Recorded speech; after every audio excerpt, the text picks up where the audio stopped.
Voici celui que je pourrais appeler le quartier Bresson de l'émission. Celui qui sait capturer les moments de l'histoire et du présent pour vous les faire vivre. Vincent, ouais. Bresson, quartier Bresson, ouais, c'est ça. Regardez-le, il est là-haut, il est notre Jean-Seb. Ah, j'ai pas bougé. Tu veux me parler de photographie, c'est pour ça que je disais ça. Oui, oui. Vous allez bien, les gens d'en bas? Ouais, c'est ça. Oui. J'adore. On est bien ici. Vous pouvez pas imaginer la vue que j'ai d'ici. Enfin, si vous la voyez, cette vue sublime sur la Saône. Et justement, il va en être question de cette Saône pour ce dernier épisode de ce feuilleton autour de cette rivière majestueuse. Je vous propose une rencontre entre un photographe et un navigateur. Tous les deux sont passionnés par cette rivière. Et le photographe, ça va être une expérience inédite parce que c'était la première fois qu'il montait sur un bateau pour shooter les rives de la Saône qu'il connaît par cœur de la terre. Mais de la rivière, on n'est pas à l'abri d'images assez sublimes. Dans le Mâconnais, les journées débutent très souvent dans le brouillard. La Saône, qui traverse Mâcon, a disparu sous la brume et le port de Plaisance se réveille tout doucement.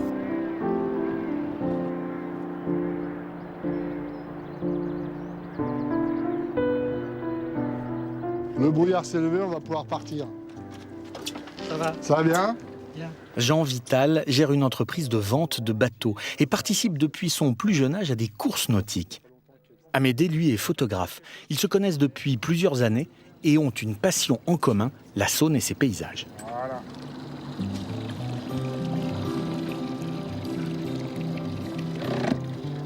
Quand il fait un temps comme ça, c'est magnifique. Hein.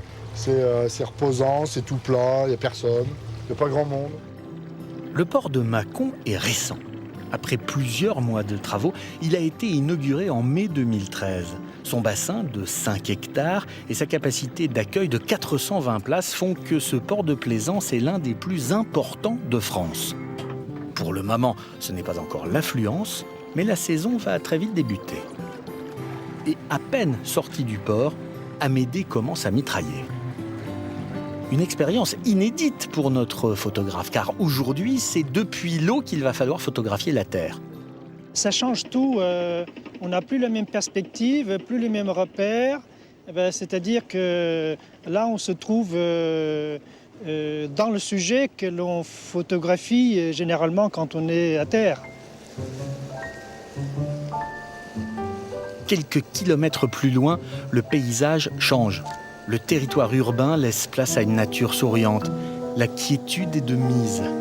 Pâturage à platanes et peupliers. La flore de cette rivière de presque 500 km de long est riche. Et si pour Amédée, c'est une nouvelle expérience, pour notre navigateur qui pratique la Saône quasiment tous les jours, c'est un véritable terrain de jeu. Une rivière qu'il connaît sur le bout des doigts, sa seconde maison en quelque sorte. Moi, je la connais par cœur, hein. Ça fait 50 ans que je la pratique, la Saône. Donc, mais c'est très agréable de se promener, même au ralenti, comme ça, et de voir tout ce qu'il peut y avoir sur l'eau. Et la faune et les signes, il y a beaucoup de signes. Moi, j'adore. Si Jean Vital partage son quotidien avec ces cygnes qui évoluent tranquillement sur l'eau, Amédée, lui, est aux aguets et saisit l'envol de ses cormorans. Changement de décor. Maintenant, le bateau fait face au patrimoine industriel du Mâconnais. Les paysages peuvent changer très vite et comme dans toute zone urbanisme, vous avez les endroits où vous avez les usines, quoi. Par exemple, ici, on arrive vers des endroits de sortie de Mâcon où ça va peut-être être détruit parce que ce sont des anciennes usines. Donc le paysage est un peu moins beau. Mais enfin, ça reste typique. C'est quand même des architectures qui restent d'une centaine d'années. Hein. Notre balade se poursuit, mais avec une toute autre architecture. Les usines en friche laissent place aux maisons colorées et cossues. Nous sommes à Saint-Laurent-sur-Saône, une petite bourgade juste en face de Mâcon. C'est d'ailleurs la plus petite commune de France en superficie. Et ici, la vue est à couper le souffle. Alors ici, on est du meilleur côté pour admirer Mâcon parce que tout d'abord, on a le calme puisque les voitures sont en face. Et puis là, vous avez une vue superbe. Effectivement, la vue est superbe. Sur le vieux Saint-Vincent, la cathédrale primitive de Mâcon. sur le pont Saint-Laurent, le plus vieux de la ville, construit au XVIe siècle et qui relie Mâcon à Saint-Laurent-sur-Saône. Et cette vue inspire Amédée dans son travail. Plus précisément, un détail. Un banc, auquel personne n'aurait fait attention, sauf lui avec son regard aiguisé et son œil d'artiste. Le banc qui est là, il invite à s'asseoir. En plus, il est dans un point fort de l'image de gauche à droite qui vous oriente automatiquement le regard vers le pont Mâcon éclairé. Cette photo est restée. La photo est restée. Bon, ça fait quelques années, mais elle est intemporelle parce que c'est un décor qui ne change pas. Ouais. Jean Vital et Amédée quittent le ponton de Saint-Laurent, retour sur l'eau, mais notre artiste ne peut détacher son regard de l'ancienne cathédrale de Mâcon.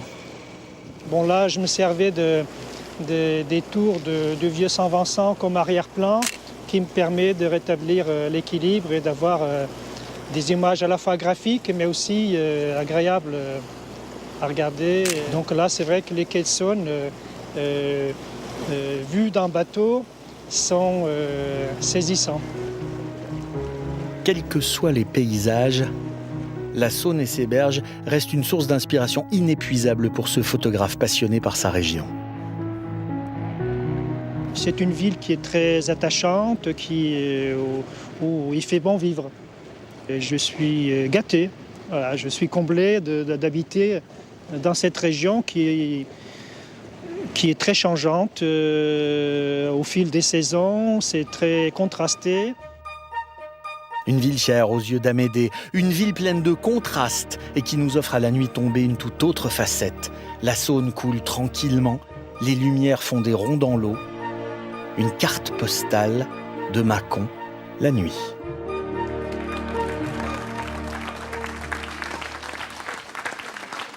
Et elle est là, cette Saône, avec ce paysage magnifique.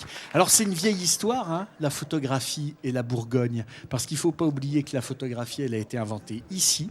C'était en 1827 et il s'appelait Nicéphore Niepce. Alors, hommage, monsieur Niepce. Tiens, moi, je me prends en photo. Un selfie, regardez-le, un selfie, comme on dit maintenant, enfin un selfie. Vous verrez ça d'ailleurs sur notre site officiel, Midi en France. Merci, tu vas le poster, hein, mon pote, celui-là, tu vas l'avoir. Sans problème. Parce que la photo est magnifique, c'est vrai que cet endroit est remarquable. Merci d'ailleurs à l'accueil qu'on a eu ici, qu'on nous a réservé à Mâcon, le fils du tourisme, qui a eu un très très bel accueil, toutes les infrastructures culturelles et la mairie, qui nous a remarquablement reçus. Regardez comme il est admiratif, mon Lamartine, là-haut. Mon poète, mon historien, le professeur, comme l'on dit.